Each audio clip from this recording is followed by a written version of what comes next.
రాజ్యసభ అభ్యర్థిగా జనసేన తరపున లింగమనేని రమేష్ అసెంబ్లీలో నామినేషన్ దాఖలు చేశారు. రమేష్ నామినేషన్ పై 6 జనసేన ఎమ్మెల్యేలు, 3 టీడీపీ ఎమ్మెల్యేలు, 1 బీజేపీ ఎమ్మెల్యే సంతకాలు చేశారు.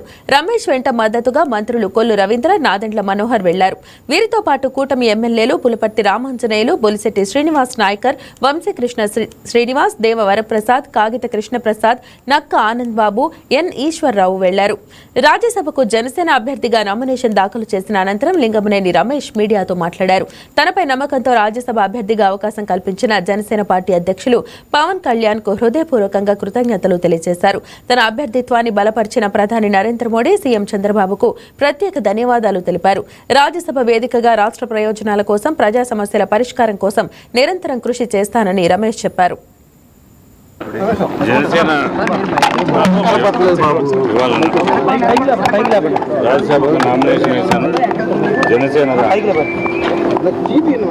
అవకాశం ఇచ్చిన జనసేన పార్టీ అధ్యక్షుడు, ఉప ముఖ్యమంత్రి, గౌరవనీయ ముఖ్యమంత్రి శ్రీ కొనిదెల పవన్ కళ్యాణ్ గారు నాకు ఈ అవకాశం ఇచ్చినందుకు హృదయపూర్వక కృతజ్ఞతలు.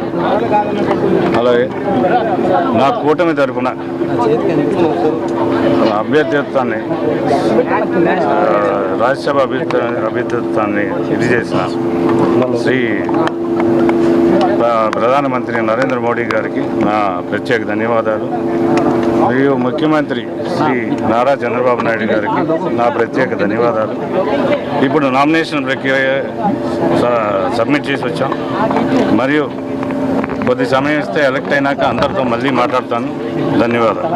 సో ఇప్పుడు ఇవాళ లింగమనేని రమేష్ గారు జనసేన తరఫున జనసేనకి ఒక రాజ్యసభ రావటం, అందులో ఒక అత్యంత పర్ఫెక్ట్ పర్సన్ మన లింగమనేని రమేష్ గారు, ఆయన నామినేషన్స్ వేయడం అనేది మా అందరికి చాలా ఆనందించదగ్గ విషయం. మొత్తం ఎంటైర్ జనసేనిక్స్ అందరం కూడా, వీరమ్మలందరం కూడా చాలా హ్యాపీ ఫీల్ అవుతున్నాం. ఆయన్ని జనసేన తరఫున రాజ్యసభకు పంపడానికి సన్నాహాలు మొదలైనవి.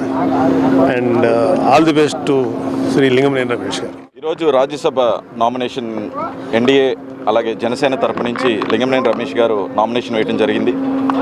మొట్టమొదటిసారిగా జనసేన పార్టీ రాజ్యసభలో అడుగుపెట్టబోతుంది. సో మేమందరం చాలా ప్రౌడ్గా, హ్యాపీగా ఉన్నాం. మా అధినేత పవన్ కళ్యాణ్ గారు ఎప్పటి నుంచో కూడా పార్టీకి కష్టపడ్డ వాళ్ళని ఎవరిని కూడా వదిలేయకుండా అందరికీ తగిన పదవుల్ని కట్టబెడతా ఉంటారు. సో ఈ ప్రక్రియలోనే లింగమనేని రమేష్ గారు కూడా పార్టీ కోసం ఎప్పటి నుంచో కష్టపడతా ఉంటారు. ఆయన తెర ముందు ఉండి కష్టపడే వ్యక్తి కాదు, తెర వెనక ఉండి ఎప్పుడూ కష్టపడే వ్యక్తి. సో మా అధినేత అడుగుజాడల్లో ఎప్పుడూ నడుస్తూ ఉంటారు. అలా కష్టపడిన వాళ్ళకి ఎమ్మెల్సీస్ కానివ్వండి, రాజ్యసభ కానివ్వండి, ఓన్లీ జనసేన పార్టీ మాత్రమే కష్టపడ్డ కార్యకర్త అనేది ఎవరైనా సరే, పెద్దయినా చిన్నైనా, రాజ్యసభనికైనా అసెంబ్లీకైనా పంపించగలిగే ఏకైక పార్టీ జనసేన పార్టీ. సో ఇందులో మా అధినేత పవన్ కళ్యాణ్ గారు కరెక్ట్ డెసిషన్ తీసుకున్నారు.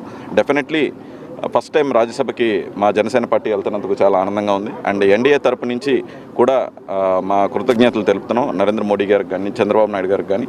డెఫినెట్లీ రానున్న రోజుల్లో ఇంకా రాజ్యసభలో సీట్లు ఇంకా పెరిగితే, ఎమ్మెల్సీ అండ్ రాజ్యసభలో కూడా ఇంకా పెరిగితే జనసేన ఎప్పుడూ బలపడుతున్నాం.